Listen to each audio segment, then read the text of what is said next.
This battle, not the one on Earth, had been raging for 7 years. That was larger. It was a nightmare that spanned hundreds of systems around the cosmos, between the Threxian Fold and the Cavor Dominion, to ancient superpowers, planets destroyed, civilizations left to dust, billions of lives wasted, and the humans were only recently involved in the conflict and weren't even in it yet. They arrived late to the galactic party, still working on mapping star charts, and they broke faster than light travel. Determine the exact difference between a quantum gravity sling and the other Thraxians and Kawa were two races that had been living in space for more than 10,000 years, even if humans are a species better recognized, for they're more unpredictable than any true tactical value. But that quickly began when the Cavor sent out a wide-frequency distress call. Desperate and losing ground, after their fleet had just been destroyed in Sector 9x9, hundreds of ships have vanished, generals killed. No one could stop the Threxians as they marched directly on the Cavor core worlds. Most of the Cavor believed it was a joke until Earth responded. Their ships were cumbersome, their military numbers were ridiculous, and they were untested. Despite the fact that weapons were almost 3,000 years old, they claimed to be helpful. They termed it tactical support since they had a few ships that could be used. The Kavari didn't even send a formal ambassador. Instead, they sent a subordinate diplomat, and Ashabi hanger on a backwater moon for the gathering, but the people didn't seem to mind. They arrived, grinning and at ease. Dozens of cops in sleek black uniforms, all exuding that peculiar human assurances, though they were entering a game rather than a conflict. And the man in charge was named the Kavaris Junior Diplomat Captain. Ray Holloway, a blue-shaled being named Vorok, made an effort to maintain civility, saying, "We appreciate your willingness to participate, but you have to realize that things are really bad." Holloway simply shrugged. Dire as just Vorak blinked, all for eyes, and said, "We don't know your current." Trey smiled. "Are you sure your people are ready? Technology can even survive a single Threxian attack. We brought the humans deployed 5 ships, beer, and nukes, which typically cover it. The math didn't add up against a Threxian war caravan with more than 70 destroyers. The generals were incensed and intended to stop providing assistance right away. But the people were already. Nobody anticipated that they would arrive in the hot zone before anyone could stop them. Live. In fact, many Cavor members secretly believed that it would be preferable if the Threxians swiftly exterminated them. The conflict in the Yalan belt changed everything, but at least then they wouldn't be a political disgrace. Arriving with overwhelming force, the Thraxians' sleek, jagged ships. The belt was illuminated by black, empty plasma rays that extended for miles through space. Amid dazzling arcs of devastation before mankind struck without using formation patterns. Instead of using conventional strategies, their ships maneuvered, ducking behind asteroids in an irregular and unpredictable manner while using the rubble as shields. They hacked old-fashioned radio channels and used them to jam transmission communications. By inundating them with raw earth music, blasting metal, Thraxian target systems. Rock and jazz across deep space channels, followed by the unexpected appearance of a human ship appeared to have been harmed when it broke through the front line, and the Threxians closed in, eager to get the kill. When the spacecraft exploded using a graviton implanter device no one knew existed rather than a nuclear bomb, even had the 10th Thraxian ships been pulled into a compacted singularity, vanished instantly, and the conflict changed course in 10 minutes. Upon its conclusion, the Cavor saw from space as the 5 human vessels glided serenely through the remains of the Thraxian fleet, had not only made it through, but had also won the galaxy and begun to pay, returning to Earth. Captain Holloway lit a cigar and examined the communication. "When's the next round?" he asked. The fallout from the Yalan belt. Every military leadership in the known galaxy was rocked by the skirmish. Cavor High Command hurried to update all of their databases, including those of every analyst or tactician. All AI simulations were repeated, with identical outcomes for those 5 human ships. Ought to have been vaporized, but instead they were torn apart. Superior Threxian force with nonsensical tactics and weaponry that no one believed they possessed, and probably most unsettling of all,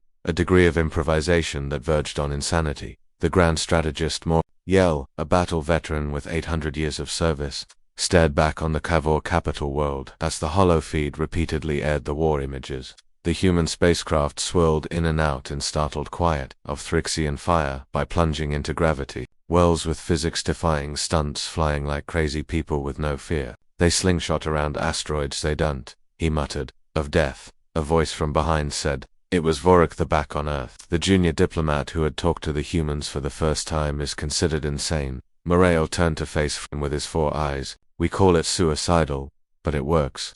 While on the UNS narrowed bring me this Captain Holloway. Captain Ray Holloway of Black Rain was already having a lengthy talk with his crew. They weren't celebrating. Instead, they weren't no pompous speeches or parades, just a private debriefing in the ship's galley. All right, let's break it down, said the cooling systems, as a few drinks were being consumed. What worked, what didn't? Holloway asked, stroking his short, graying hair. 10 ships were destroyed by the graviton imploder as Lieutenant Vargas lunged forward. But we missed the eclipse. I am aware that Holloway stated that it is still worth it, but this is a one-time transaction. Captain. How about communications? We messed up their frequencies. According to Tech Officer Lee, who used old Earth. Radio waves as a traditional strategy to confuse their AI passing systems, laughed. Jazz wins wars, without even knowing how to process a saxophone solo, or chuckled softly. But there was a tempest going on underneath the amusement building, as they were all aware that the Thraxians were not leaving no empire that size ever performed as anticipated in allowing this humiliation to go unanswered.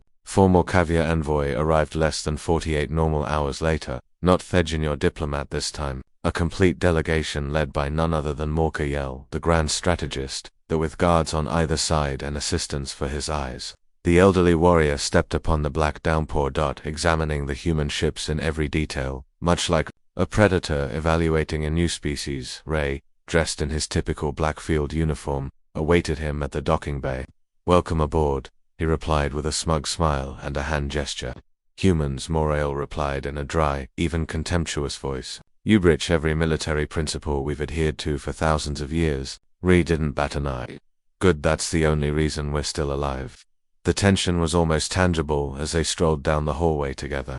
You are unpredictable, Morka yelled between them. Unstable, reckless, Ree said. Your enemies don't know how to fight us because you don't, which is precisely what makes us valuable. You won Moriel, and you know how to combat us. Don't mistake victory for warfare. Ray turned out to be dead. You no longer beg for our assistance, are you? You're here because you need us, because without our support, your people will bow down to Thraxian at the end of this conflict. After the Overlord's stillness, Morale nodded. Once, you will have resources, command, access, and full operational integration with a slow, painful gesture.